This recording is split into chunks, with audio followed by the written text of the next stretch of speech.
Hello student, myself Mr. JP Srivastava, Faculty of Juridical Science, Rama University, Kanpur.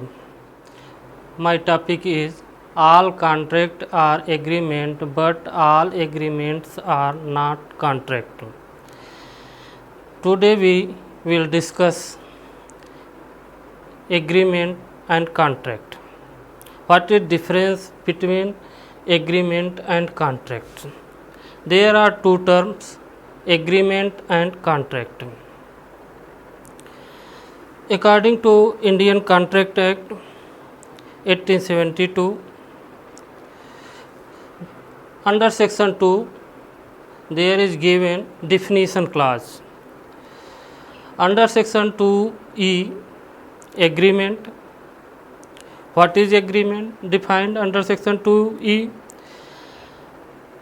A promise or a set of promise makes consideration for each other is called an agreement.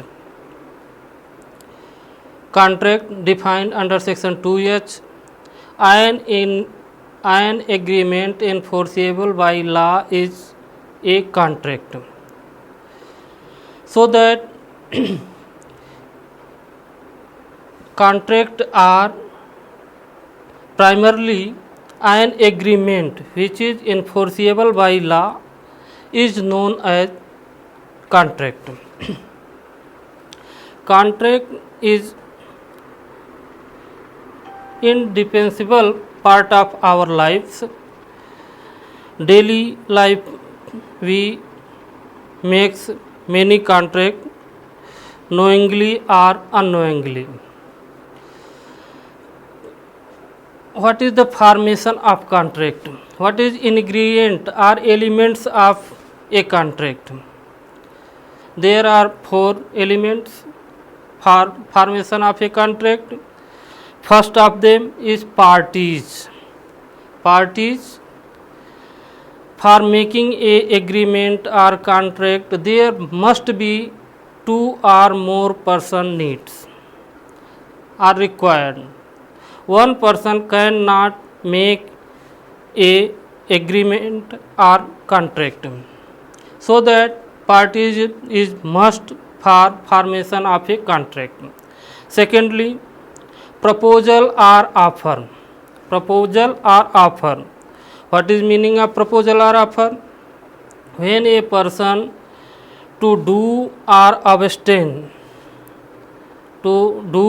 or abstain anything to assign to another person to accept or reject is known as proposal or offer. Acceptance, when a proposal proposed to another person and person if accept proposal is known as acceptance. It means proposal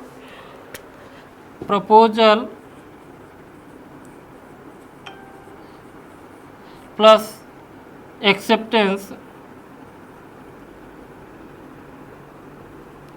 is equal to promise. Promise. Another things, consideration. When promise or a set of promise make consideration for each other is known as agreement. An agreement. According to Indian Contract Act 72, definition of consideration is defined under section 2D. Price of a promise is known as consideration. Then we discuss about under section 2H, an agreement enforceable by law is a contract. It means there is two terms, agreement and enforceability of law. When an agreement enforceable by law, then an agreement become a contract. So what is enforceability of an agreement? Enforceability of agreement is defined under Section 10 of Indian Contract Act 72. Under Section 10,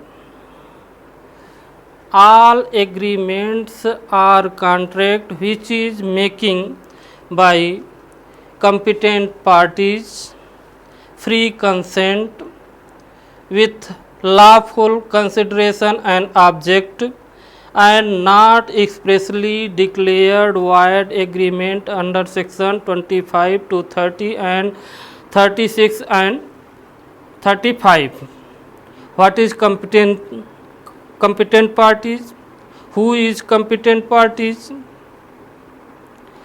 Under section 11 and 12 define a person who is mature and sound mind and not disqualified to making a contract by law is known as a competent parties. A person who attain age of majority, secondly sound mind, being sound mind, and thirdly not disqualified by law to make a contract, enter into contract. So what is majority? According to Indian Majority Act 1875, under section 3, a person who attain age of 18 years is known as major person. In case of guardianship appointed by court, age of majority is 21 year. So that we can say that a person who attain, in general, a person who attain age of 18 year is known as major, and in case of guardian appointed by court, age will be 21 year. Thus we can say that who is minor? A person who is not attain age of 18 year is known as minor person. So according to section 11 of Indian Contract Act, when a minor enter into a contract agreement is not enforceable by law. Consent. Under section 13 of Indian Contract Act, when two or more person agree for same things in same sense is known as consent. There is requirement of enforceability of agreement is free consent. What is free consent? Free consent is defined under section 14. When a consent is taken by without coercion as defined under section 15, or undue influence under section 16, fraud under section 27, under section 17, misrepresentation under section 18 is called free consent, or mistake under section 20, 21 and 22.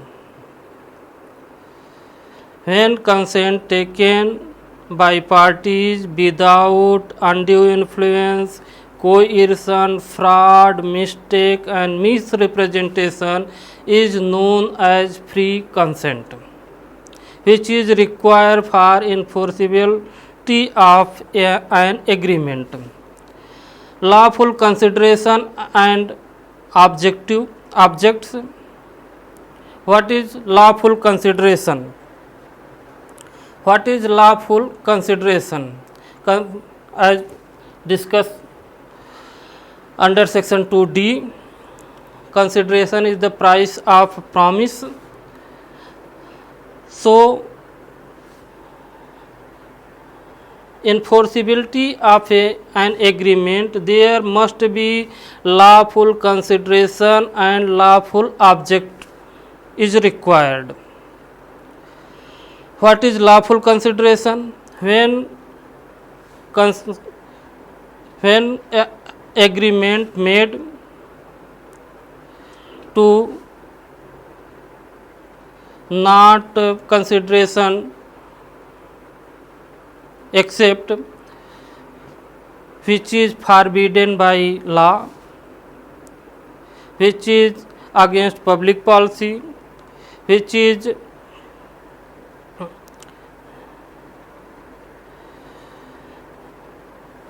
illegal works, are known as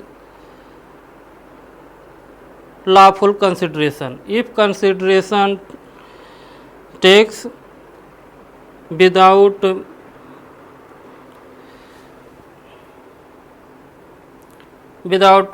any act to do forbidden by law, not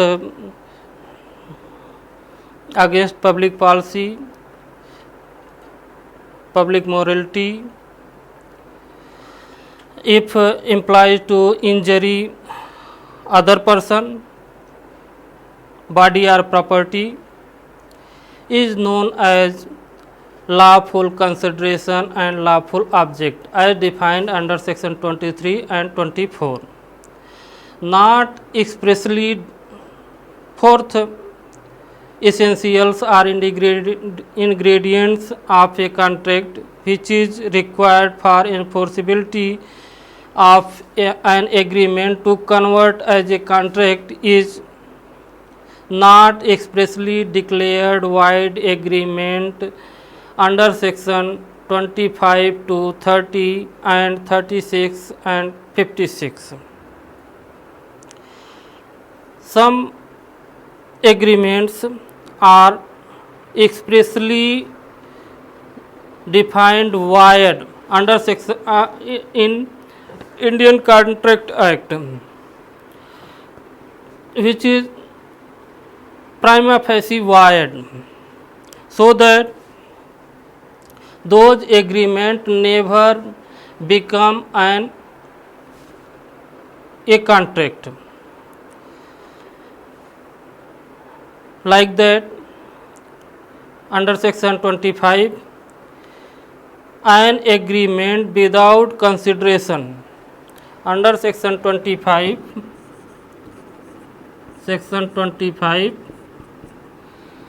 an agreement without consideration is void.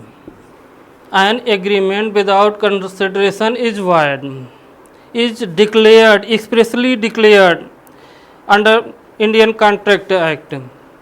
It means those agreements which is without consideration is become void agreement, except an agreement written and registered, promise to past done work, promise to pay past done work, and time bar debt. There is 3 exceptions in which case without consideration an agreement become a contract. But in general, an agreement without consideration is void. Under section 26, an agreement restrained to marriage is void. It means those agreements which is restrained to a person to enter a marriage, to become married, is a void agreement. According to section 27,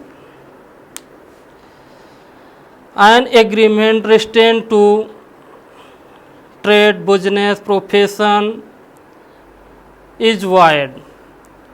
Indian Contract Act 1872 under section 27 is expressly declared that an agreement which restrains to a person to enter a trade, business or profession is void. So that if any agreement between parties which is restrained to parties to do trade, business or profession is void. Section 28 restraint to legal proceeding. An agreement restrained to legal proceeding is void. Those agreements which restrain to a person to do legal proceeding, those type of agreement is void. For example, if a person contract to B person, if he do not claim to his property, he gives 1000 rupees. This type of agreement is known as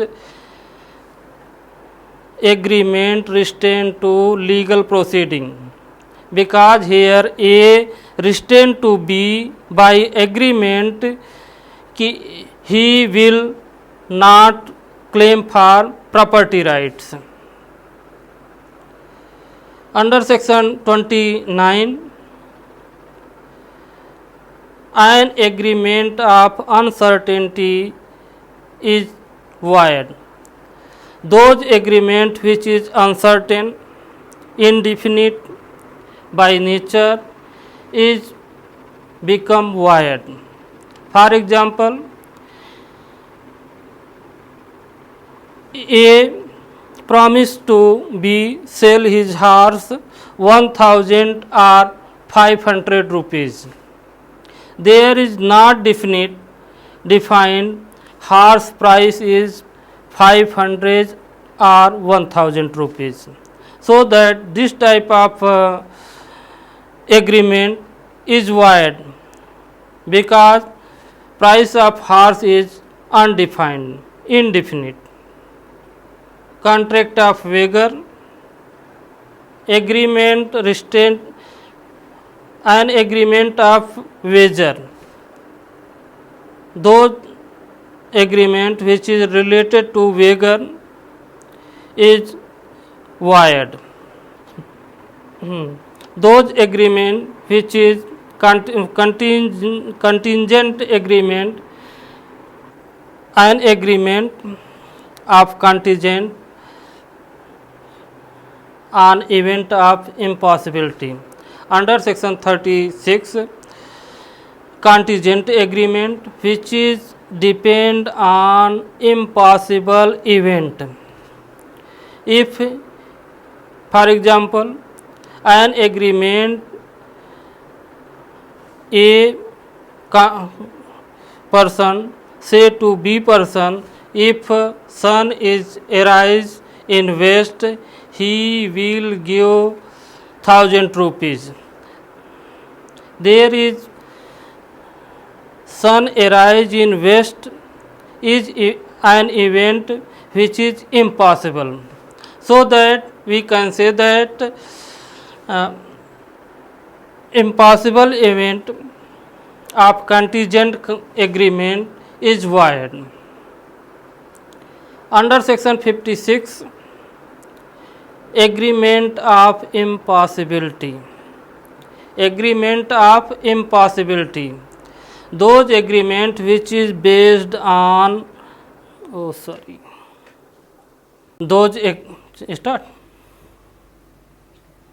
those agreements which is based on impossibilities. Those agreements which is based on impossibility. Indian Contract Act 1872 under section 56, if a agreement is based on impossibility is void. There are two types of impossibility: pre-impossibility and post-impossibility. If at the time of making an agreement impossibility is arises, then called pre-impossibility.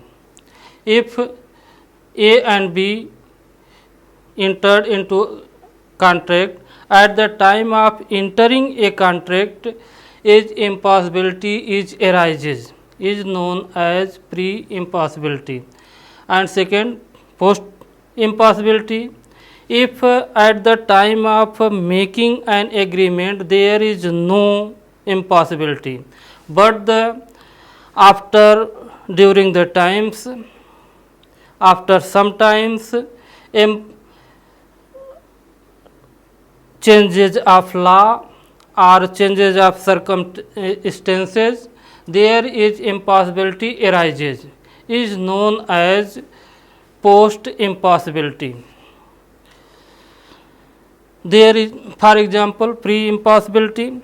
If A and B makes proposal and offer, makes an agreement for